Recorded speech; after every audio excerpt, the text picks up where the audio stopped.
Hi, everybody. Welcome to Spill the Ink, brought to you by VallRell Events. My name is Kristen, your host, and with me today is author Geneva Monroe. Hi. Hi. Thank you so much for joining us today. I'm so excited to talk about your writing style. Thanks for having me.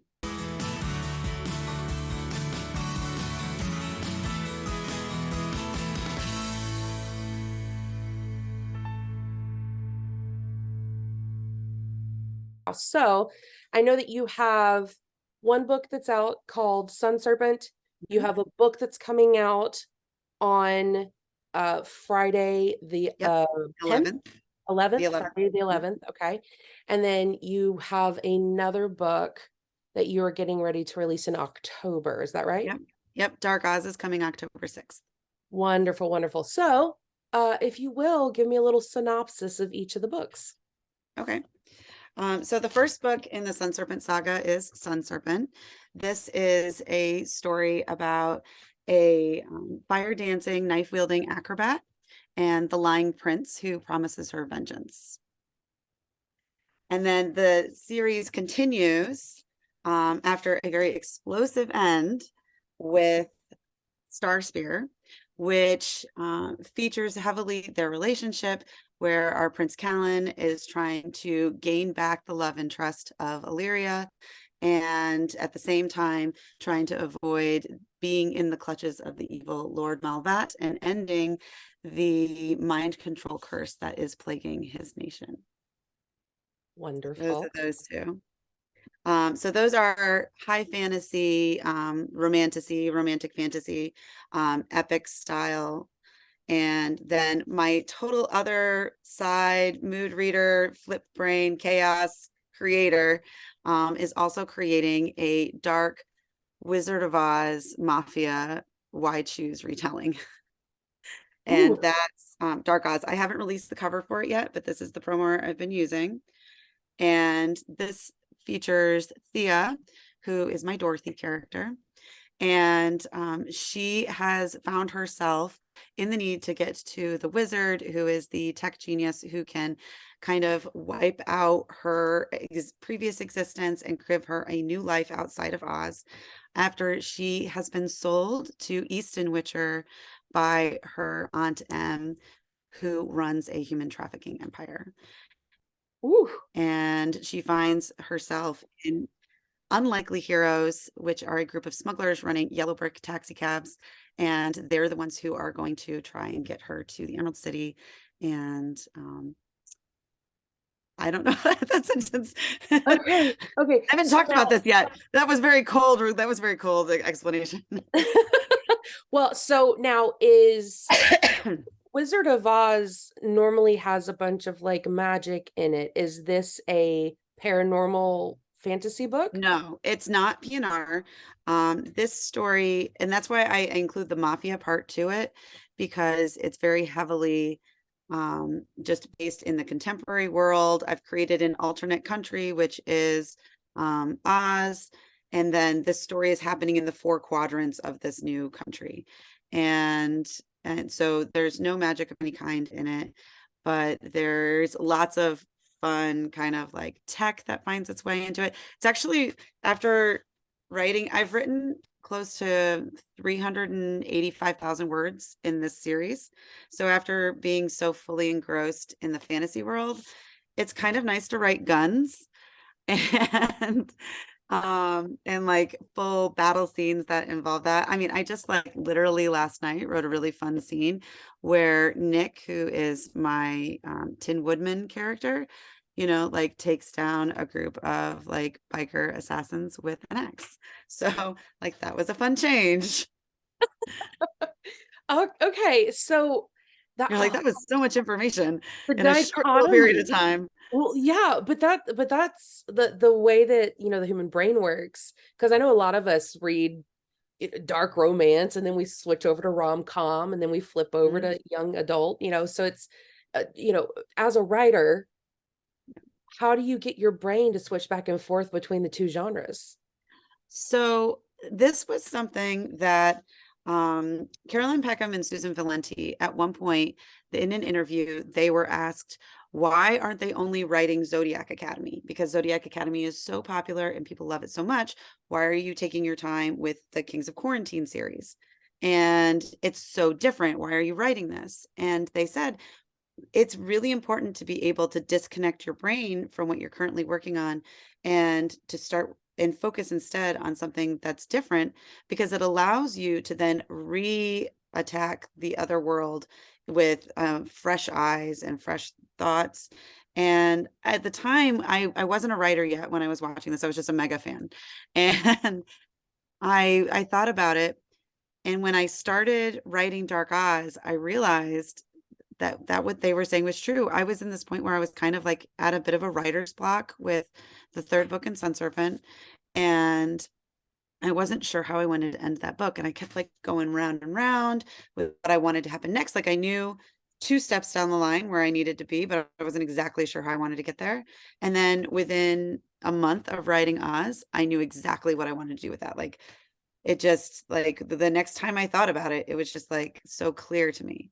So if anything, writing 2 totally different series, I think is making me better at both, which I mean, but I'm a divergent thinker, like the ADD part of my brain, I think works better that way. Gives So yourself a it's, lot of different outlets for you to be able to yeah, channel your creativity exactly. into. And like when I'm reading as a reader, I'm reading probably about 4 books at any time. And like, I'm reading something high fantasy, and I almost always do all my high fantasy in audio. I think there's something so much more immersive about the audio experience, and fantasy worlds, I just get more out of it. So for my alter ego life, I have a 2-hour commute that I do in the car every day. And so that's when I listen to audiobooks. So I listen to some kind of high fantasy something. At the moment, I'm doing a reread through the From Blood and Ash series, so that I can read the new book, because I realized I didn't remember anything Right. from the War to Queens. So I'm re-listening to that now. But then I'm also probably on my Kindle reading something that's probably a dark romance. And then I'll have another contemporary, very low angst something that I'm reading, because sometimes I really need to just disconnect completely from anything like what I'm writing. And like sometimes I'm writing so much trauma, I can't then go on to continue reading trauma. I just need to, like, I know like everybody says a palate cleanser, but like creatively, I need a palate cleanser too. I need to just lose myself in something that's just easy. And so I'll have like something like that I'm doing too. And then I'm probably also like comfort reading something that I've really liked from before, where I'll just like skim and read the chapters that are my favorites. So like I have that. And then I'm also editing something nonstop of my own. Like I wish towards my TBR count, I could count the number of times I've read my own book. Because I'll tell you what, my count for this year would be so high. But that's good. Like you should want to read your own stuff, It's Yeah, they say, write the book you want to read because you're going to read it 70,000 times. And that's totally true.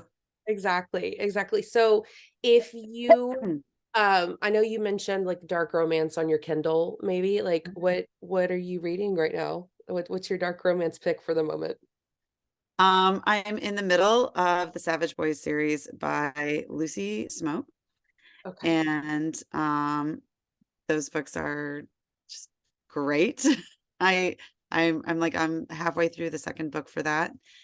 And that I actually do also have on audio that I'm listening to, because JF Harding does the audiobook, Yep. and the man's voice is fine.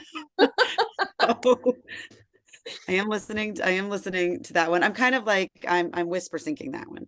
So yeah. And then the funny thing is that when I'm like reading those kinds of things, I'm reading them on my phone most of the time when, like I'm like snuggled on the couch and we're watching my 8,000th time through like Scooby-Doo, or I'm not harshing Bluey, but we watch a lot of Bluey in my house. Mhm. And so I'll just sit there. But now my son is almost 7, and now he can like read.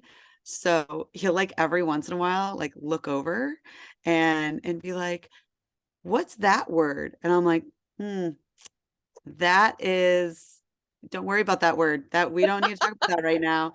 And then I have like, oh, you can't say because it's just off camera, but I have like a little magnetic whiteboard that has a romanticy, dirty magnetic poetry kit that I got at a Polycon a couple years ago. Mhm. And I had the word of a, do you love how I thrust was like written on there. And he walked over and started reading it. He's like, "What does thrust mean?" And my husband did like one of those like Scooby-Doo moments where he was like, "Whoop." And he's like, when you shove a sword in something." And I was like, "I don't know that that was better." And he was just like, "Oh, Good that save, makes good sense." save. I was like, "You know what? Let's not remember that we read this, and definitely don't tell your teacher." So I'm like, "Let's change it." So now it says, "Do you love how I make you smile?" on my board. I love that. You're gonna have to get one of those like blinder sheets to go over it so that like you can Right. hide it when you're not sitting there. Oh, someday this child will be a teenager and he'll be like, "So mom, those books that you've been writing my entire childhood are they're very adult." Yeah. I'm waiting for that conversation. But by the time it gets to that point in the conversation, that means either people have told him because they've read them or he has decided to read them. Right. So, like at that point, you're safe. You're fine. Right. Or he'll like ask to read the book. And I just saw Isabella Olmo just posted a video the other day where she sent her copy of her book to her aunt and uncle, and she put post-its over all the sex scenes, and she was like, and wrote sex scene, like on it, and like put it on top of the pages. She's like, "Here you go. Now I've edited it for you." Redacted. Yeah, exactly. Don't read this page. Don't read those two chapters. Three Well, chapters. Because so I like to head hop, right? So I'm right, always like those chapters are never one chapter. It's always you get both characters. which I loved reading through it. It was great. And especially I appreciated how you have their name really big on top of the chapter so you know which point of view you're getting. Yeah. That was nice. That was nice. So when you're doing your writing, Mhm. how long does it take you to come up with a first draft on these books? Because you've basically got 3 books out now. I mean, Right. I know you're editing and releasing a couple of them, but like, how long does that first draft take? So when I wrote Sun Serpent, I actually wrote Sun Serpent and Star Spear at the same time. The very first draft of that, my very first draft of Sun Serpent was 186,000 words. And um, everybody was like, and at the time, I really wanted to be traditionally published. And everybody was like, there is no way you are ever going to get picked up with a book that long for a debut novel. And I was like, I don't know. And then it kind of like took a couple days. I kind of thought about it. I was like, I could split this. So the story got split in half. And then, so I put about 80,000 words into the second book. And that kind of sat there for a little while. And then I added about another 30,000 to the first half. Hi, everybody. It's Kristen with VallRell Events, inviting you to our August book club. We're going to be reading Rebecca Ross's Divine Rivals. Make sure you put it on your calendars, 7 p.m. PST on August 31st. We'll be having a Zoom meeting to talk about the book. We'll see you there. So I put about another 30,000 words into the first draft and it kind of pulled it apart a little bit more, which honestly I think turned it into a better book because there were definitely character growth scenes that ended up happening that weren't in the original. And some of those scenes are scenes that people really, really like. So I'm glad that that's there. There's much more character development for the side characters now. And it gave me room for a lot of growth in book two because there's just so much more that happens in book two now that I was able to give it like, another, let's see, 50, 70. I don't know. I can't. I'm a, I'm an English art person. I don't know math. I added some words to it. Numbers, what are those? Numbers. I don't do numbers. So, you were talking about traditional publishing as opposed to self-publishing. What ended up happening there? I actually had two different publishers who were hybrid publishing houses, and both publishing houses ended up folding before we could even get into the editorial stage, really. So after the second time it happened, like there was a lot of heartbreak kind of involved with that. And it happened for totally legitimate reasons. It wasn't for anything wrong. And they didn't do wrong by me. Like both publishing houses took good care of me afterwards, and helped me with kind of getting back on my feet and putting in the right direction. But after it happened the second time, I don't know. So around the same time that all of this happened, my father had a heart attack, and well, my father had a cardiac arrest, and his heart doctor would have just been very upset with me for calling it the wrong thing. Yeah. And I, he kind of has this condition that could mean that he could have another one at any time. And I was sitting in his hospital room. I spent a week with him while he was in recovery, and I was working on book 2. I was like typing it up, and I still hadn't really like my second publishing thing, or I hadn't gone to try to query yet.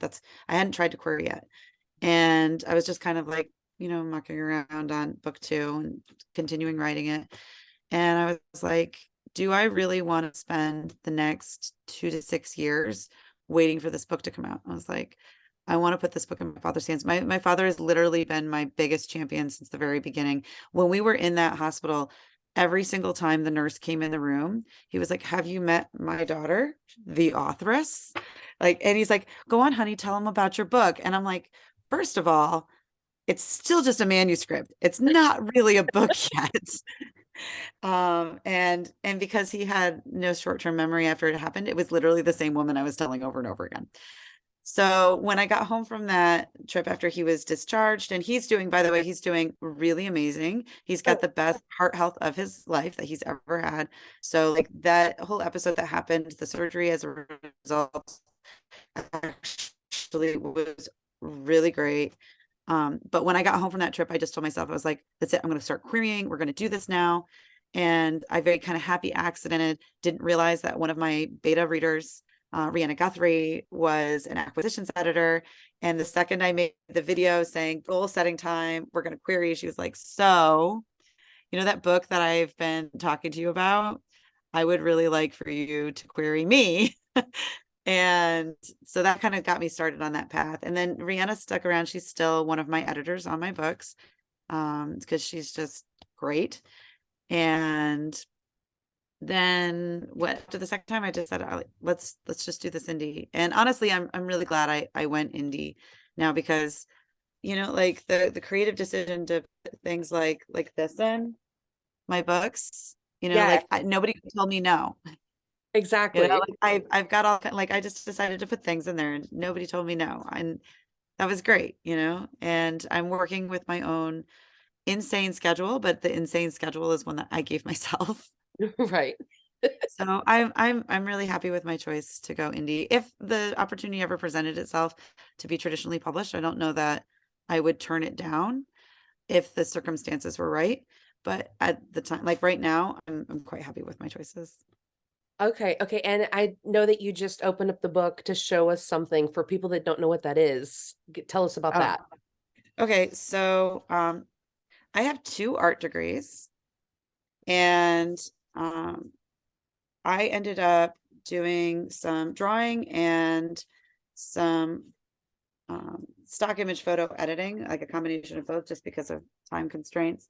So the chapter art for each of the chapters in the physical versions have a different dagger depending on whose point of view it is. And so the first dagger that you just showed us was Callan. Yes. And then, so the second one is Illyria's dagger. And so that's them there. So gorgeous. And in the not Amazon hardcovers, those daggers make a second appearance on the naked under the jacket, which Amazon doesn't sell the jacketed covers. They only sell naked hardcovers. So these are kind of like everywhere but there. But so I put the full white versions. But the things I love are like Cal is actually a prince, and you find this out in like literally the first chapter, so I don't feel like I'm giving anything away. And then the first time he meets Illyria, he flat out lies to her, so I'm not giving anything away. But he's he is a prince who is lying about his identity to try and manipulate her into coming and help him. So I included the little crown is up there at the top of the dagger as kind of part of it. And like roses are kind of like a recurring thing in the story. Like sometimes he gives her a rose and his mother grows roses. So there's that, like the rose wrapped around it. And then on the other, for Illyria's, there are flames in the dagger. And then there's the dragon behind it. So that's for her. And also like this one's a little bit more feminine and this one's a little bit more masculine. And they are not fully original sketches. They are worked off of some stock images that I manipulated. So I don't want anybody to think I did all the drawing myself. Sure. But there is that. And then inside I also have the map, which I did draw. We And love a then world map, especially when it's a world that you've built. Having a world map yeah, is so important so we can see what's happening in the different quadrants. yeah. Yeah, the world building was really intricate and very integral to the story and the plot itself. I grew up a Lord of the Rings girly, so the idea of an epic fantasy is kind of like rooted in me. And you know, like other epic fantasies, like Strange the Dreamer by Leonie Taylor, I if you could see the other half of my office, it's got Strange the Dreamer stuff is everywhere. It's like one of my absolute favorite books. And her world building is just, if you've never read her stuff, she is a YA author, but her stuff is just like one of the quotes that's in there is tell me a story that is beautiful and full of monsters. Mm. And it's like that is exactly the way that she writes, and it's perfect. And so that kind of stuff was very inspiring to me. And so when I decided I was going to start writing this story, I knew how I wanted to end it, and I knew where they had to go to end. And then I kind of worked myself backwards of where would the journey take them? And then what would these places look like? And how would my characters that I created interact in these environments? And I used that to kind of help drive my plot.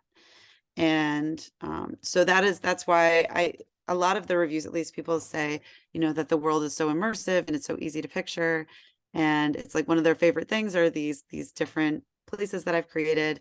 And that's a big part of it, is because creatively that was the foundation of the entire story. So how do you, with such an intense world that you've built Mhm. and so descriptive of these places, and you have all these moving parts, how do you keep up with your world building? How do you organize yourself? Well, I have the map, which helps a lot. I started with drawing. I should have brought it with me. I have a hand-drawn version of it that I did in my sketchbook. And then I went to map drawing software to help me draw the actual map so that it would look professional and not just hand-drawn, which I mean, I love a hand-drawn map too, but it wasn't the look that I wanted. I just don't trust myself to be able to be neat enough for that. Artistically, I'm a very messy handed person. Like the paintings behind me are ones that I did when I was living in Italy. And like I have a very loose brushstroke kind of like way of working. So anyway, I hand drew the map, and then I kind of like drew like a little like dotted lines going through like where would they go, you know? And then I go back to referencing that a lot. And I have in my writing software, I have, because I use Scrivener for anybody who wants to know, I write on Scrivener, and it has the ability to be able to have folders on the side to organize your ideas and your information. And then it kind of puts each of those little things onto a post-it card. And so you can either look at like all the cards lined up, which I do that a lot to like rearrange things. Or you can just like have quick references. So I have a page written for every country, a page written for every religion that every country is included in, because each of these different regions have their own religious beliefs, and some of them are cross-cultural, as you know, like trade and stuff would bring ideas from one place to another. And then the more isolated areas I haven't. So like the Orwood, for instance, has its own like God sequence there, that's like their own theology, because of the fact that they didn't really go outside of the jungle very much. The jungle kind of kept them isolated for a while from the rest of Venterra. And So I have all those things, and then I have similar cards for each of my characters too. So their full histories are in on their card, as well as full character descriptions, because I can't tell you the number of times I've had to go back and be like, wait, what color were their eyes? I don't want to be that person who changed midway. I'm constantly like going back and checking. I know that you've mentioned one of your editors before. Do you have multiple editors that are sort of like also helping you keep track of things that they could be like, hey, in chapter 5, you changed the eye color, like that kind of stuff? Yeah, well, my beta readers for one are really great for that. They love the book as much as I do. And so they're very attentive to details. And a lot of the times they'll catch it. They'll catch a lot of like, or I've accidentally switched spellings a couple times. So like they've caught that. And and then so those are my beta readers. And then I have two in the Sun Serpent series. I have two main editors who've worked with me on this, and Alessia, who gets a character named after her in the second book, which was a surprise to her because originally Alessia's character's name was just Alessa. And when Alessia and I ended up forming this like really amazing editor writer bond, I just decided like as a thank you, I was going to change the character's name. So when I had her look at the last proof, she had like a comment. She's like, I'm really flattered, but I'm pretty sure you accidentally put an I in here. And then like she's like going down a little bit further. She's like, wait, oh my God, did you change her name? And I was just like, after I sent it to her, I know I was like, hey, look at this chapter for me, like specifically this chapter that had the character. And I'm just sitting there going, any second now, she's gonna see it. I was like, surprise. Oh, oh, that's so sweet. Like having her name immortalized in your book, that's that like the highest form of flattery, I would think. My goodness. Well, she's been my heaviest developmental editor on it. And then she's done many passes through the book. She did many late nights. She's living in Europe. And so her times are not the same as mine. But then I'll be like writing after my kid goes to bed. So it'd be like really late over there. And she'll still be responding. So I'm like, I'm pretty sure it's 3 a.m. there right now. She's like, it's fine, we're You working. see? So like, and then the woman is she's in my head, like she understands and knows my characters so well, and her insight was always just so spot on. And she's very much responsible in Star Spear for a lot of the emotionally heavy scenes, really packing the punch that they do. All these reviews and people that are saying that, you owe me a new Kindle, or you almost owe me a new Kindle. Like she is very much a part of that having happened, because she was like, this will really get them if you just can really amp this one bit up a bit more. And I'm like, okay, turning the dial, let's go. So Okay. she's a big part of it. So do you have we've got the two different types of books that you Mhm. are writing. Do you have different writing rituals to get you in the mood? Nope, my writing stuff is all the same. Doesn't really matter what I'm doing. Honestly, I don't really have much of a ritual. I write when I can, like when the moment kind of the opportunity shows itself. And then I do the most of my stuff after I put my kid to bed. I try in the hours from like when he gets home from school until he goes to bed, I try to give him my undivided attention. Maybe when it's closer to deadline time, I might be like, hey, listen, kid, tonight I really got to just work all night. But I try to give him a lot of attention. And then after he goes to bed, then I start working. And my husband has been very understanding with the fact that for the past 2.5 years, I've been very neglectful. And we haven't watched a new movie or a new TV series together in a couple years because I've been spending all my time writing.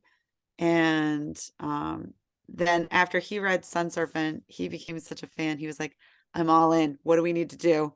Like, he's like, you need to write. Okay, let's make this happen. He's like, because I need that next book.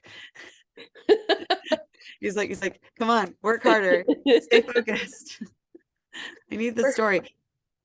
Work harder, stay focused. I understand that life. I'm feeling the pain of not having the rest of the Sun Serpent series. But I know that we're getting Dark Oz. Do you know how many books you're going to have in the Dark Oz I series? have 3 books planned in that series. So the Dark Oz series follows the original plot line of the original Wonderful Wizard of Oz written by L. Frank Baum. And while I have definitely taken some liberties, because like that book is not a romance in any way.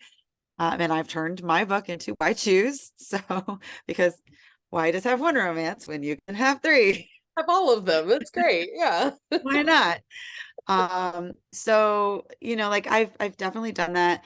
I've taken the main big arc of The Wonderful Wizard of Oz, when I've taken basically the 3 acts of that book and I've turned them into 3 different individual books for that series.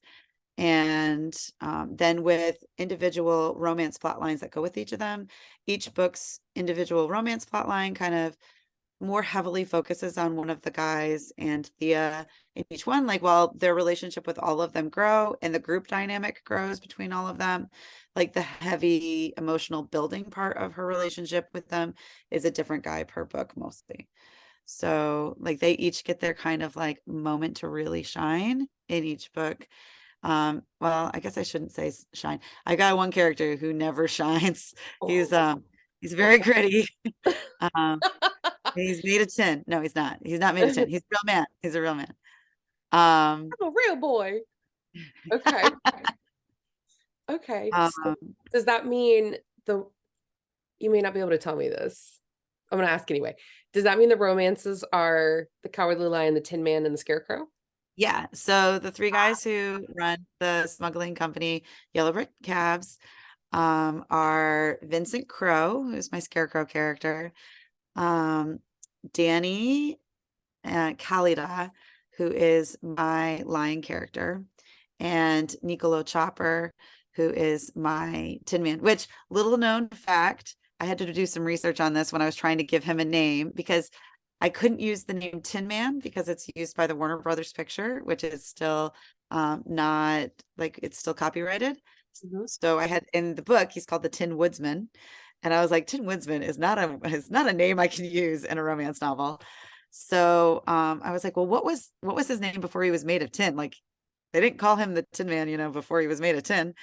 So I looked it up, and in the books, like each of those characters, L. Frank Baum actually wrote a separate book for every single one of them. And so in the Tin Man's story, he before he's done, his name is Niccolo Chopper. And I was like, well, so Nick is now Italian. Okay. Which fits great with the mafia story going along Right. with the It books. totally fits great with it. There was this whole extra bit of plot and storyline that just came in instantly when that happened. And then you want to talk about Kismet and working with my editor. So my editor on the Sun Serpent series is Italian with 2 degrees in English literature. So I was like, hey, I know you're a fancy person, but I happen to have a second generation Italian character in my book who like flip-flops back and forth between English and Italian when the moment strikes him. You want to like give my book a read? And she was like, oh my God, I've been waiting my whole life for this moment. So she just this past week wrote through it. And my one semester of Italian that I took while I was studying in Italy did not prove to be accurate. Oh no. So it was really good that she came in. And she did say, however, that I did a good job of recreating the Italian machismo kind of character in him. She's like, you've done that really well. And I was like, okay. Spot on for the machismo. She's like, and your swearing is really good. She's like, every time you swear, you got that right. I was like, good, good. You want to know why? Because I have this book. Dirty Italian. Love it. It's a language guide that teaches you how to swear correctly. I mean, that's what anytime you're learning a new language, those are the words you want to learn first. So I get it. I Right. understand. So if anybody out there is planning on traveling, there's one of these in every language.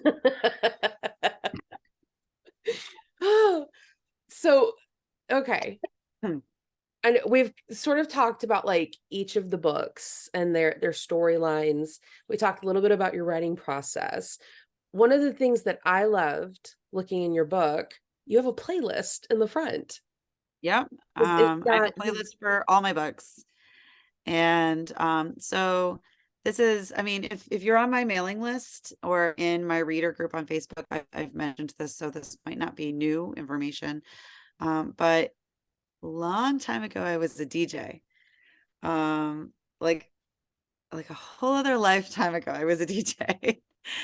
And so making playlists has always been kind of like a thing for me because, I would really think about flow of music. And so it's like the music is actually kind of an important part to you want to talk about creative process.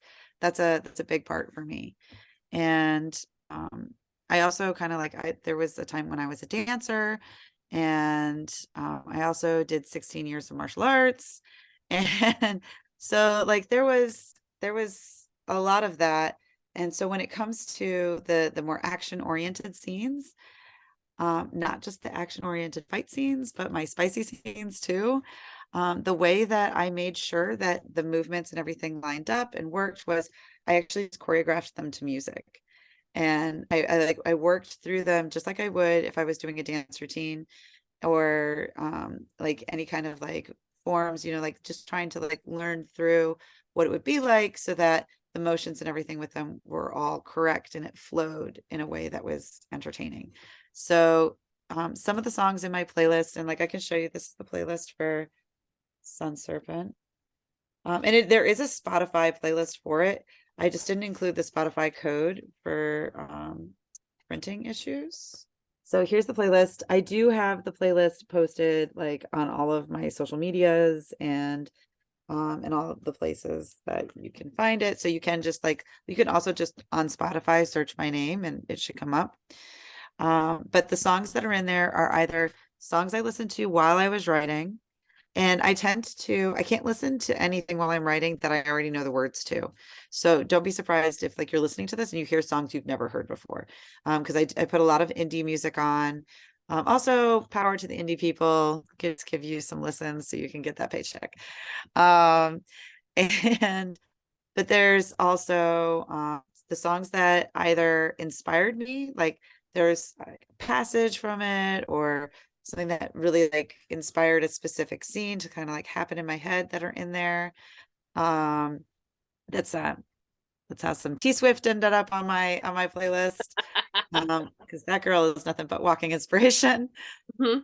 And then like there's other things like in Star Spirit, the first book in this is or the first song in this book's playlist is Iris by the Goo Goo Dolls, which I'm definitely showing my age by saying that, but literally every time I hear that song I think of Cal. And if you listen to the lyrics and stuff on it, it's very much where he is in that very beginning of the book, like emotionally, where he's just like he loves her so much and he wants so badly to like make that connection happen with her and to get that working right. And he's like willing to like do whatever he needs to be able to do that. And he takes ownership over the things he's done and like makes a lot of promises about like never hurting her again. And I just like Iris, like every time I hear it I'm just like that's Cal. So that's the first song in that playlist for that book. I love that song. And I love Cal. Cal's my Me new too. book boyfriend. I just love Me him. too. I literally put like everything I love about every book boyfriend I've ever had and like I just rolled them into one character. Mhm. Oh, Like I said, I wrote this book for me. I was like, what are all the things I want? I want I want a morally gray, but still chaotic good, like morally gray, but I still want him good at his core. And like tall, tan, dark hair, like all of those things that all those classic book guys are always described that way, like Dorian Havillard and Rhysand, like yeah. not that all of my stuff is in the mass world, but still. Well, and at one point he tells her, I think my favorite quote, um, At one point, he tells her, "You taste like violence and strawberries." The things my heart did. I went, "Oh my God." I will only be referred to as violence and strawberries from now on, obviously. Like, oh, it was so good. Like, Yeah, well, because like strawberries are his favorite fruit, and he talks about like the strawberry jam and stuff like that being his favorite. And then like while they're kissing, like she's like also kind of breathing fire. So like when they stop kissing right then, like the smoke comes out of his mouth. And so like that's the violence, but also that describes her as a character really, really well. Like she's this two dual side kind of character. She's got this soft feminine part to her, but she also has this really lethal edge to her also. Like she can be really vicious. And again, because like writing a book that I want to read, so like I wanted a female main character who was strong, knew she was strong right from the beginning. It wasn't going to allow anybody else to put her in her place because she already knew her place. And not that I don't like those character discovery kind of stories where people discover they have a power and they build into it, but I just didn't feel like I was reading enough like already empowered women starting. And the few books that are of my favorites, a lot of the main characters start that way. Like people love Throne of Glass, like Selena Sardathian is a badass from the beginning. Chapter one, she's like a badass. And I'm like, I want my character to be a badass. well, you did a fantastic job writing badass. Like, Illyria is, we would be friends. I would go get a beer with her. Like, Like at the so same time though, she is like emotionally vulnerable. And I kind of tried to write the dynamic between her and Cal where like even though he's strong and very obviously capable, she does a lot of more physically saving him and he does a lot more emotionally saving her. Um while they do physically save each other both also. But at the same time, like Illyria is still perfectly capable of saving herself. Like it is helpful to have him there, but she could do it on her own if she had to, which I don't know if that makes sense, but to me, like that's like my ideal book wife. yes. Well, and so many times I feel like um authors write it the other way where the woman is doing the emotional saving and the man is doing the physical saving. And so it was really wonderful to see the opposite of that, where she's Well, saving his and what asshole. I did, and what I did was I took all my favorite tropes. I kind of like when I decided I was going to start writing, I wrote down all my favorite tropes that I would want to see in a book. And then I literally went through each and every one of them and I said, how can I flip this? And then I tried to write it in a way so that you would go into it expecting one thing and ending up with something different. And hopefully that would be like a nice surprise and it would, like make you go, ah, a little bit. What a good what a good tip for new authors. Do you have any other, like, if somebody's like, I'm ready to start writing, like what are some Um, tips that you give a new author? well, like I'm still kind of a baby author, so I don't know that I'm an authority in any way, but I'll tell you the best advice that I've been given. So one of the things that I saw in an interview, and I wish I could tell you who it was I saw this interview with, but I really can't.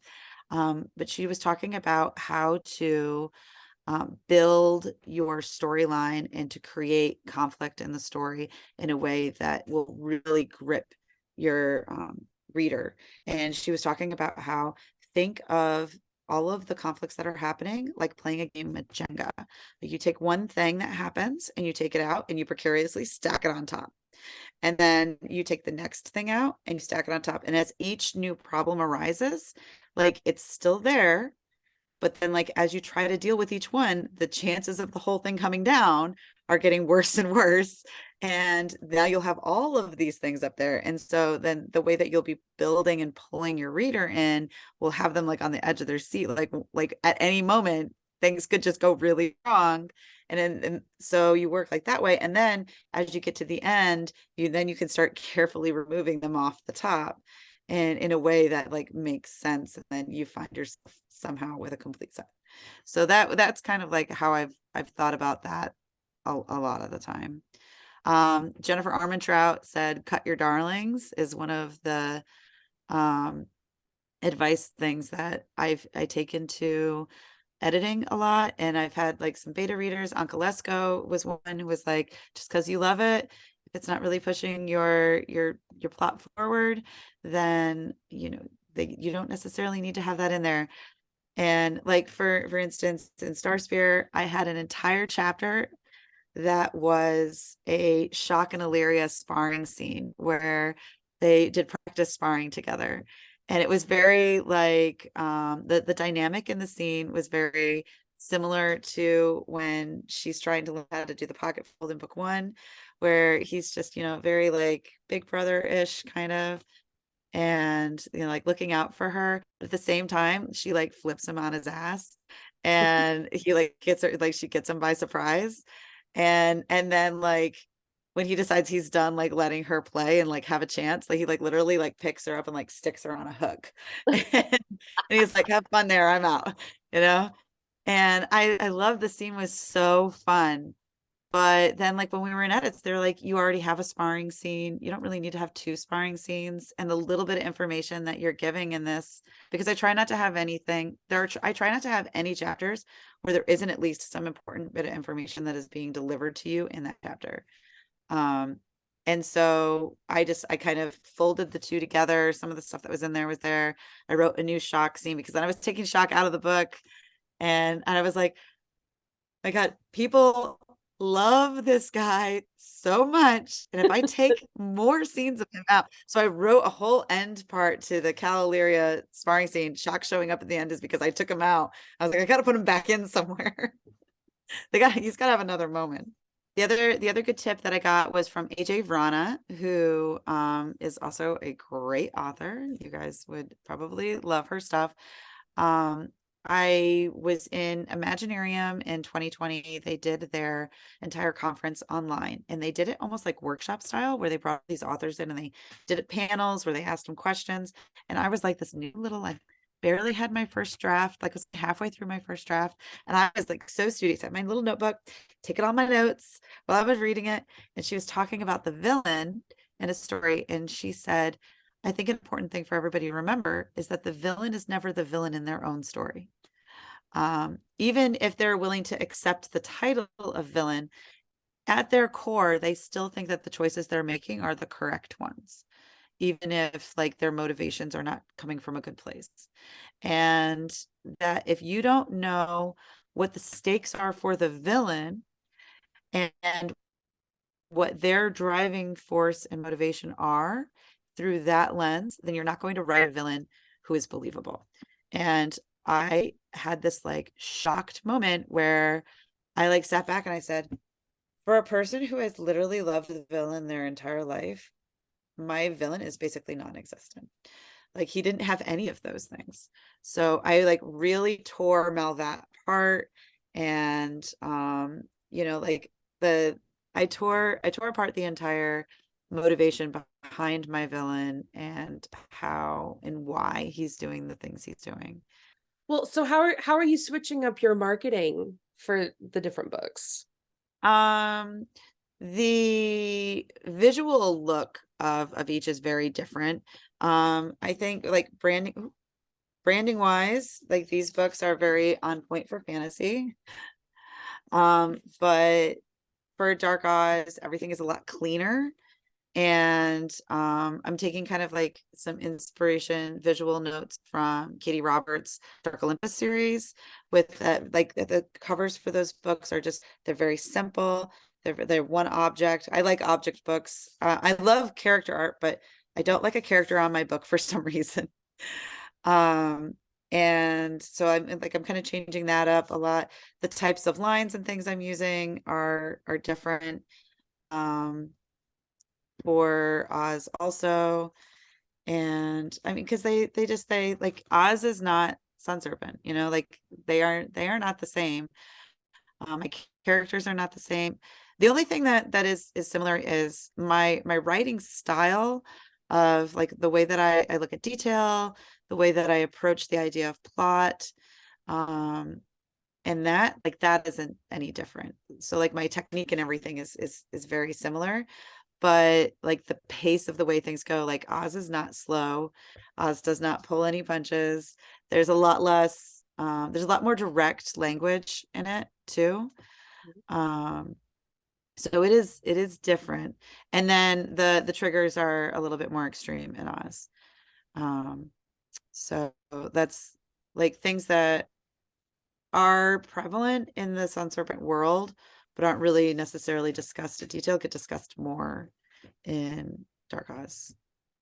And are you switching up because social media Yep. is a basically free way to do your marketing. Right. Are you finding that using the same type of TikTok trends and that kind of stuff is helpful for advertising?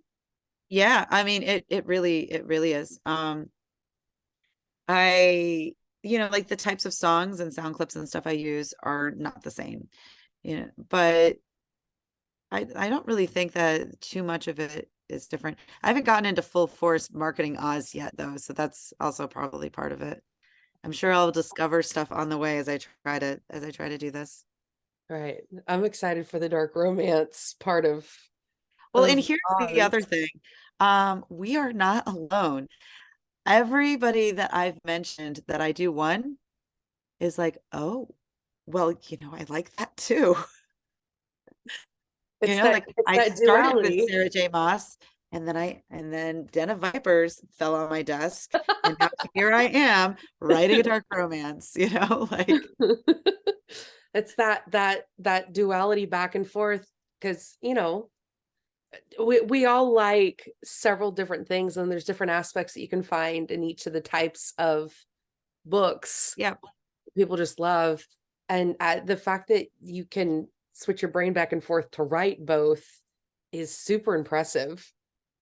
Well, I made the mistake of trying to edit Star Spear and Dark Oz at the same time. My dev editor had Dark Oz at the same time my beta readers had Star Spear. And I was getting feedback from both. And I really, I really thought I would be able to not look at the Star Spear beta comments while I was working on editing Oz. I really, really thought I would be able, I wasn't. I have zero self-control. Zero, none. And so instead I was just kind of working on both books at the same time. And so like my ADD was like, I wasn't getting anything accomplished. And I was like, no, and that's part of why the Sun Serpent Saga book 3 got pushed back, and I'm just going to do all three and focus on that for Oz because I can't do the split at the same time. Um, like as I think of things for one or the other, like I'll drop notes in on the other book, but I'm like I got to focus on editing one at a time. I understand that. And I will very patiently wait and read the Dark Oz series while I'm waiting on my third son's. Yeah, and I'm like everybody's waiting, but at least I'm giving you something in the meantime. It's true. It's true. Do you have names already for the Dark Oz series? Yep. So the three books, the first book is going to be just Dark Oz. And then the second book is going to be titled Dark Oz, The Witch is Dead. And the third book is Dark Oz, No Place Like Home. Oh, I love it. Keeping up with the theme of Wizard of Oz. That's great. Yep. Okay. Well, that's all I have for us today. This has been a great interview. Thank you so much for coming to hang out with me on Spill This the was Ink. really fun. I'm so glad. I'm so glad. For all of our viewers, we have a new episode that comes out every Wednesday. So please make sure you are following VallRell Events. Also, please make sure you check out Sun Serpent and Star Spear and the Dark Oz series by Geneva Monroe. I will make sure to have all of those links in our description so that you can follow her on all of her social medias as well. And as always, keep slinging, Inksters. We'll see you next week. Bye.